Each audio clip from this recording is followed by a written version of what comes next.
I've got an example of price green under zero, and whenever there's typically when you have a bottom, you have price red has crossed under the blue line, under the price blue line. Green will still remain highest, and the normal pattern for the three lines is green is always highest, red's in the middle, and blue's at the bottom. When the three price lines start an uptrend, the red and the green go real high, like sometimes 100 points above. I mean, it's real typical to be 70, 80, 90 points above the blue line. You're in an uptrend, and it'll bounce back and forth as it's going up. When the green line crosses and down and is lowest and even under zero, as it is in this example, then you are in a significant, I'll just say you're in a more powerful downtrend. They're pushing the value down more so than in many other cases. I'm in ACHC, and this right here is on the pink line is in March of 2017, and the green line might be in February. No, that's still March. So we're in March of 2017 in both of these examples. The price green line has gone under the zero. If you look back and the day before the green vertical line, right where my white line is holding right now, zip red is on a peak. Price red and green are low angle downs, and if you can actually tell it. Sometimes it's hard to see it, but zip red is in a low angle up, zip gray is in a low angle up, zip pink is low angle down, and zip blue is low angle up. You got a lot of divergence going on in the zip chart here, and that spotting that will give you an indication of what's going to happen. And we can see that we're going to go into more of a downtrend. And in fact, the downtrend between the green vertical line and the pink vertical line is as strong in those 5 or so days, 6 days, as it was in the previous 10 or 12. And so from the white line that you see right now, zip Zion touched zero, and it continued to be on zero till it hit the pink line. And in the pink line, it turned back up. But what happened on the next day after the vertical pink line is one of those things that you've heard me describe in previous videos, possibly, and that is the next day you had a doji candle. And in this case here, it was a real small doji red candle.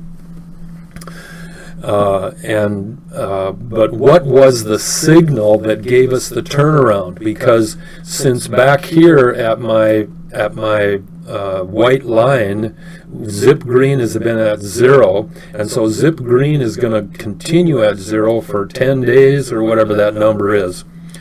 And while it's at zero, it is in a pink-green bottom pattern. It's one of the most popular patterns. It's highly traded. There's a lot of push and shove, so to speak, in a green bottom, in a pink-green bottom pattern. At this point, the first day, zip green hits zero. The next closest line to it is zip pink, but pink's at 24, and we know the best time for zip pink to go up is when it's under 1, and it's great if it's under, under 0.1 even. And in this case here, when the pink line, zip pink is at 0.11. So you know it's very low. The other key factor is that at this point, zip yellow and zip blue and red have all gone up, with zip green remaining at zero and zip Zion remaining at zero. So those three, actually four, ZIP red, gray, yellow, and blue are leading indicators telling us that we're lifting off the bottom and we're going to go up. The power of this long push was controlled by the bears, and obviously they had one more day to hold it down before it went up. On this day right here, the day before the pink candle, ZIP before the pink vertical line, ZIP pink was at 0.14. On the vertical line day, remember, it was at 0.11. And it continues to go down. ZIP pink back here right after the green line is at 3.56. And it's just continuing to go down and go down and go down. Now, I want to point out one thing here to you. On the vertical green line, ZIP red is 6, blue is 7, and green is 12. On other videos, you've heard me talk about the two factors that control they're actually price signals. When red crosses under blue, it's a signal to return to an uptrend. And when red times 2 is less than green. So in this case here, price red is at 6.27, and times 2 would be 6.54. Green is at 12.51. And that's close enough. It's actually a little bit over, but it would qualify as qualifying for the second example of signal. The price red times 2 is less than green, and the other one is red crosses under the blue. Both of these are a signal to tell you that we are at the bottom and it's going up. Why did this not be effective? The reason is real clear. You have signals probably in every single chart. In the ZIP chart right here, you have ZIP yellow is highest and going down. And that's always a next day or continuation of a downtrend. It did that in the previous 4 or 5 days over here, with the exception of this little hump with the ZIP red peak. And it's actually at this point, power yellow is so going down so low, it's below the power orange and green lines. Usually it hangs out above them in the down when the two twin yellow lines, power yellow and ZIP yellow, are both highest and going down. But when they're underneath, when power yellow is underneath orange and green, it definitely is a continuation or a continued downtrend.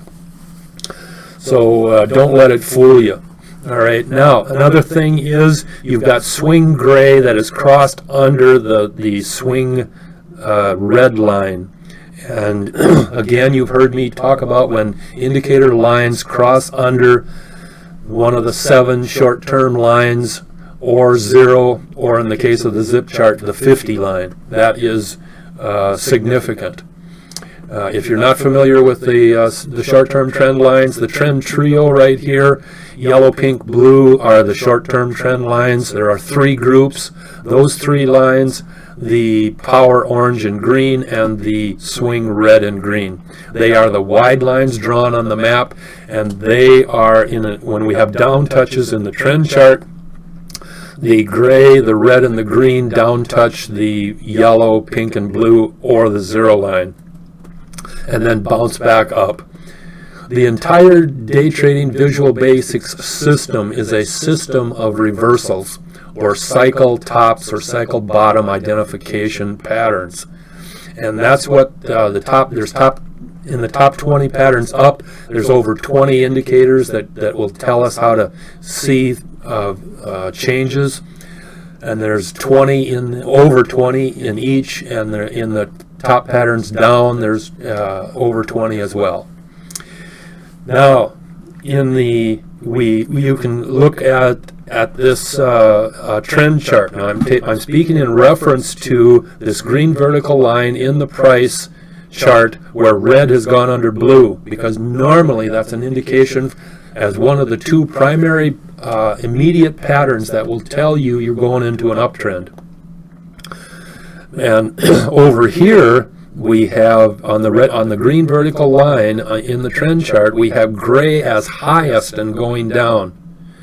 And we also have the trend red, who has bounced off of trend pink yesterday and is now back underneath the green line, and the green and the red are both under the trio lines, and things are going down.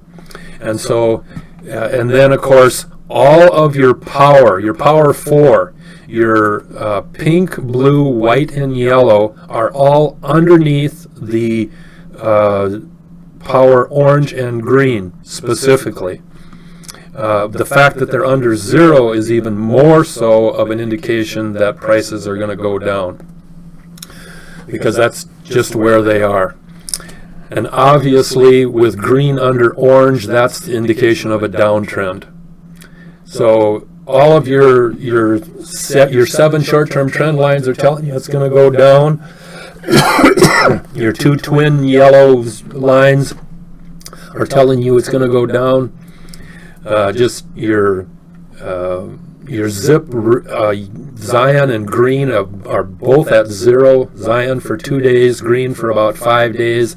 So there's, you got to ask yourself, am I going up? There's a really strong push here with zip Zion at 0. When is it going to go up?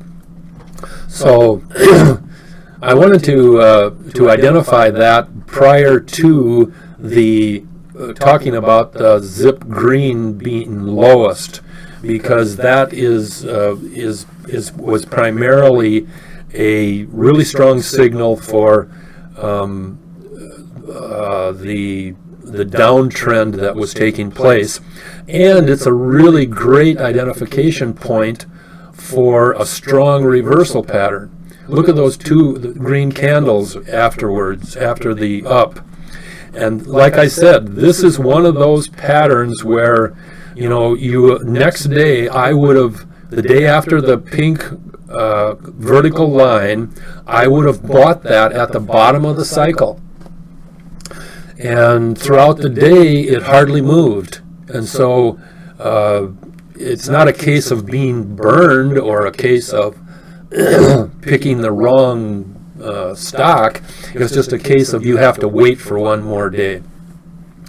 And then obviously on this day, the first green candle day, zip red was at 97. And on the doji candle after the first day after the pink vertical line, zip red was at 64. So although zip red was fairly high, it ended up at 97 at the close of this day. Again, if you heard me say and talk about zip red, when it ends up over 95, so that would be 96, 7, 8, or 9, or 100, it typically will go down the next day. The red line will go down, but the price will go up, just like it has in this particular case here. We have 2 really big green candles. And so, and again, I alluded to it in discussion on this video earlier, but the signal for the turnaround of the pink-green bottom, which you find here is 10 or 11 days long, it's really a strong downtrend, and that is the zip yellow and the zip blue have gone up, and pink is lowest and next to the green. Once that happens, there's a good chance that it would go up the next day. And I've been caught in those before, and I would have been caught in this one because I would have bought that one. I would have hung on to it for one day, and oh my, it hasn't changed, but I would know that the following day is going to be the big movement, because these indicators are so sensitive. They pick up things that you just aren't used to seeing. And that's the power of the system. I'll point out one more here, and that is over on my white line in the trend chart. Trend red is at a peak, and this is the highest point that trend red has in the next several days. Now, over on this part here, trend red is again on the highest, and the price has gone up. Even though trend red went and green went down, they obviously on this day before we hit a green down touching the pink line, which is the number one down touch line. Whenever red, green, or gray down touch pink, it's a strong reaction going up. And then of course you had the red between the just under the pink for 2 days, and then it causes the reaction that you get the peak on the peak trend red peak that you get right here. But notice the definition of a down excuse me. The definition of a downtrend is when you have a lower high. So in other words, you have well, just the way it sounds right here. You have a peak, but it's lower than the previous peak. But what's happening? The prices are going up. How can that possibly be? What the sensitive indicators are telling you is that you're going into a downtrend. You've got a sign right there from about 7 or 8 days earlier that you are going into a downtrend. And obviously there's 5 or 6 days of a battle before the downtrend starts, but it's a very powerful signal that identifies the movement that's taking place in the future. At the same time, excuse me, on this day right here, power pink is the deep cycle indicator, and when power yellow becomes the highest line, you are then starting in a downtrend. But we definitely like to see both power yellow and zip yellow highest in the downtrend, and that's obvious in this first few maybe 5 or 6 days when power yellow was highest and going down, but zip yellow was not highest and going down. And so that could, just the fact that you didn't enter that trade because zip yellow was not highest would have saved you from 5 days of congestion and 4 or 5 days where you might not have made much money. So the indicators are absolutely amazing. I can't overemphasize the power that we recognize in the sensitive indicators. I mean, you've got the indicator power, you got the formula power where we take a pattern and find the good conditions, not the bad or the poor conditions, just the good conditions. And those 2 out of 10 with good conditions in examples that I've talked about before, where 2 have real nice green candles, and then you have 5 or 6 that have small green candles, and maybe a couple of them that are actually red candles. We want to pick the good conditions. We want to pick the moves that have the big green candles, the more volatile price movements, simply because you can obviously make more money. But those good conditions become the high probability trades, because we only buy high probability trades. We buy patterns, and we buy patterns with good conditions. And that's what creates high probability of 95% or 98%, which is highly unusual compared to what the normal ranges of what some individuals would consider to be high probability. So it's way above normal, but it's there because of the good conditions that we use. And the third part of that formula is the signals that we use to identify the time that we either enter or exit a trade. So it's amazing. I'll be the first to admit it. We're excited about it, though. It is something that has just come together in a way that I never imagined. It's more powerful than I imagined that anything could be. So enjoy. We're excited about the system. I hope you have a chance to listen to more videos. I regret the videos are so long. I have to get stuff covered and effectively, because people can look at this thing and go ho hum. It's just not there, but it truly is here. What other system can you find on the internet that can locate gaps before the gap occurs? I don't know of any others. So keep looking around, watch videos. I know you'll be impressed.